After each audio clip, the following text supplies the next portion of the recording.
Polaroid Black and White integral film for the SX-70 cameras has become a real favorite of mine.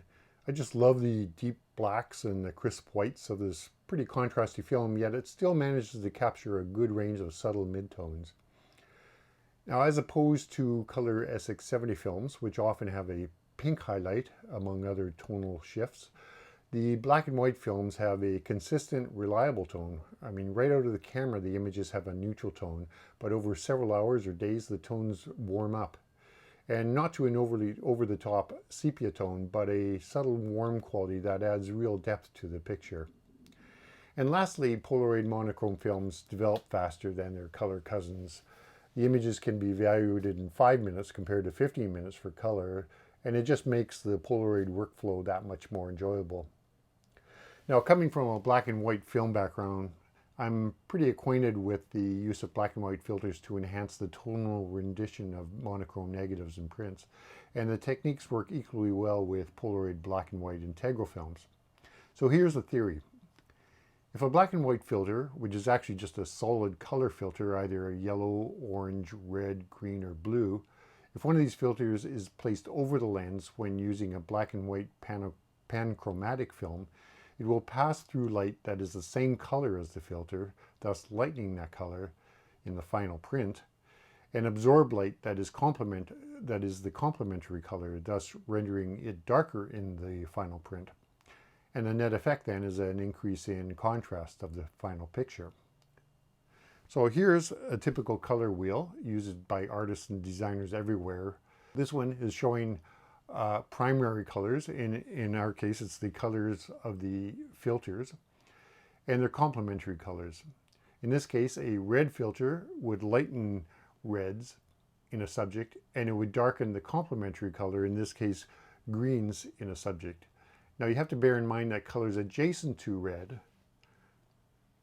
on the color wheel will also be lightened, but to a lesser extent. And similarly, colors adjacent to green on the color wheel will also be darkened, but to, again, a lesser extent.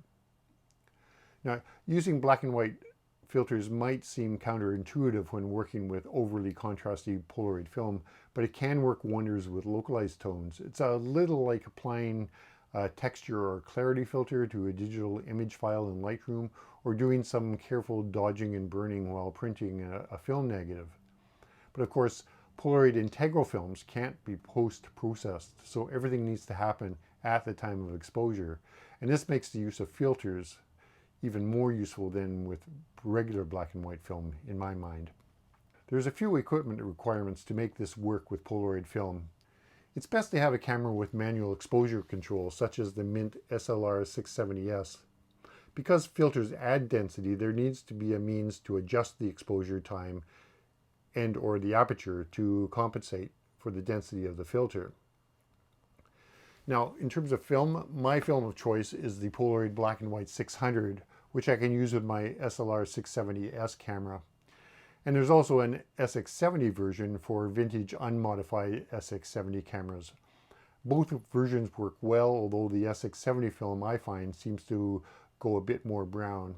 And you're more likely to need a tripod, given that the film's slow speed and that the filters are going to take away about 1 to 2 EVs of light.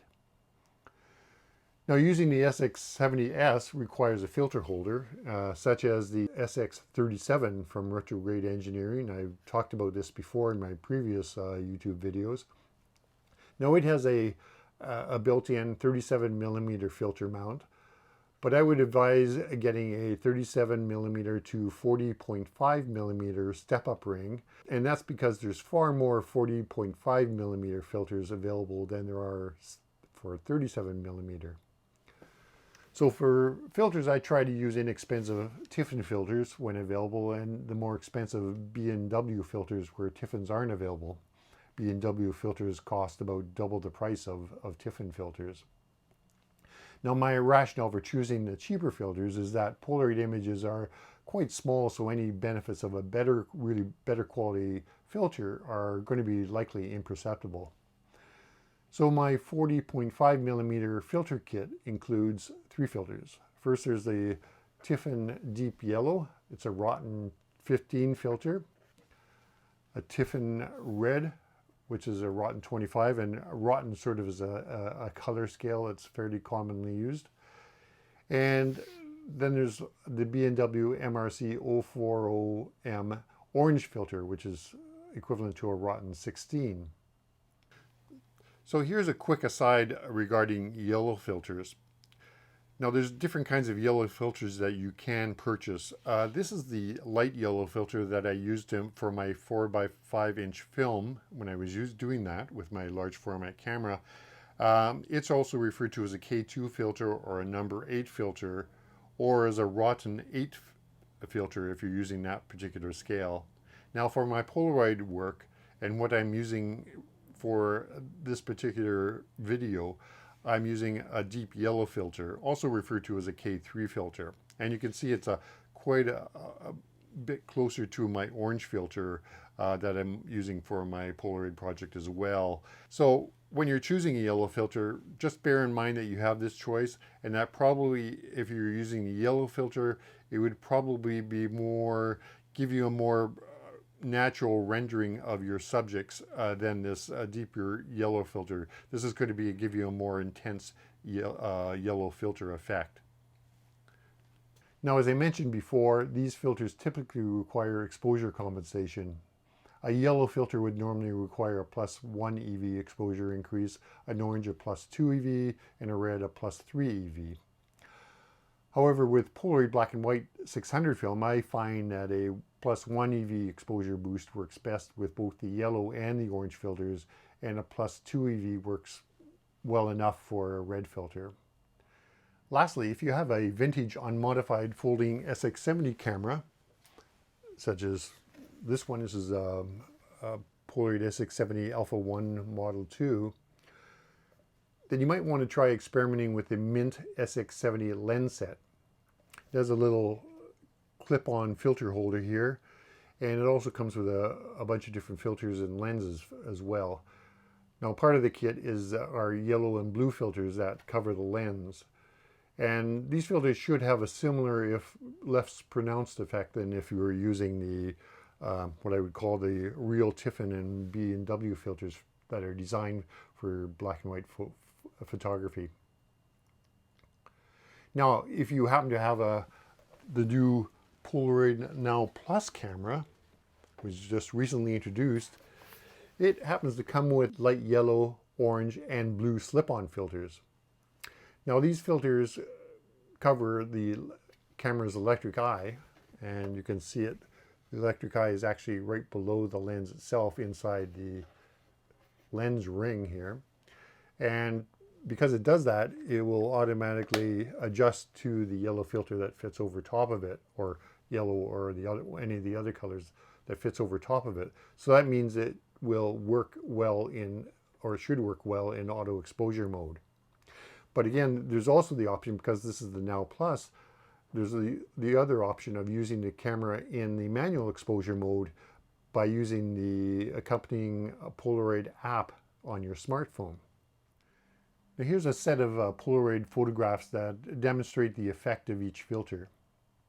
The first one was taken without any filter on over the lens, and it's certainly an acceptable result, but let's just see what the black and white filters add to the image. Now, as we go through these examples, bear in mind that it's pretty difficult to exactly match the exposure of each picture. For these pictures, I took a reading off of the white siding on the church, and that became the basis for my exposure. Now, the second picture was taken with my deep yellow filter at a +1 EV exposure increase. Now, yellow is said to show a more natural rendition of the actual tones of a subject than a non-filtered black and white version of the same subject. In this case, the blue sky and green grasses are tonally closer to the actual scene itself. And you can also see in the branches up here that they're starting to pick up some additional tones compared to the just almost pure black tones of the branches in the unfiltered picture. Now, the orange filter was taken with the same +1 EV exposure increase, and you can see that it darkens the blue skies even more, remembering that blue is the complement of orange. And it also shows more detail in the tree bark. Now this filter tends to brighten the small orangish details in the bark, so it adds again more detail. And you can also see that there's more detail in the grass and in the stone monuments themselves, generally getting a lot more, adding more contrast, especially compared to the unfiltered picture. Now, I call my red filter the drama queen of filters.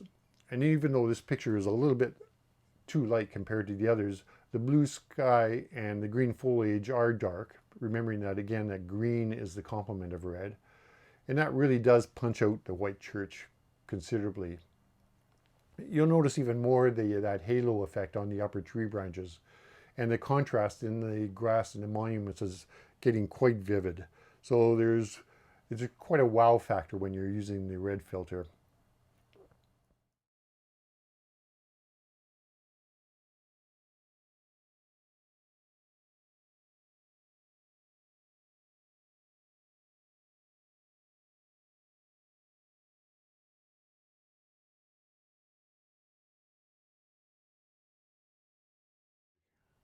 Black and white might not be your go-to film for fall foliage photographs, but here's a quartet of Polaroids taken with an orange filter.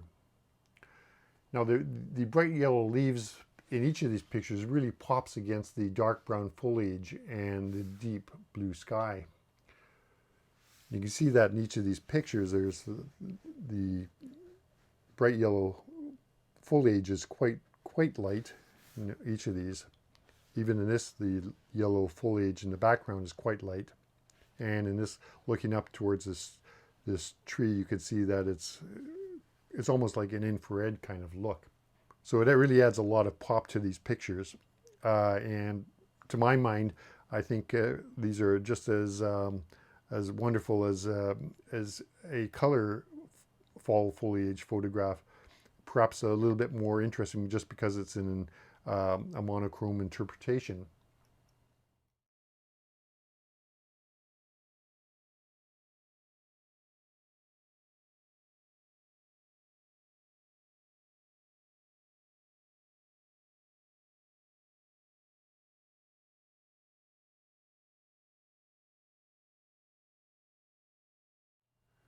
Now, over many years of film photography, I've tended to use the orange filters with landscape-oriented subjects, and today I find it works just as well with Polaroid films.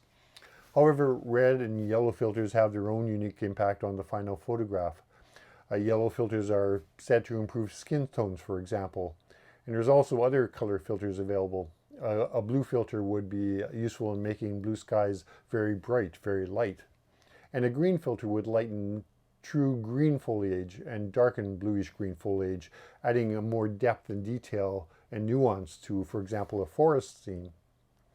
So I'd recommend playing with each of these just to see what fits your vision in your subject. So Polaroid's black and white films are, in my mind, their best integral films, and using black and white filters are a great way of eking out even more magic from this rather magical material. So give it a try and let me know what you think. And please leave a comment just down below. See you next time.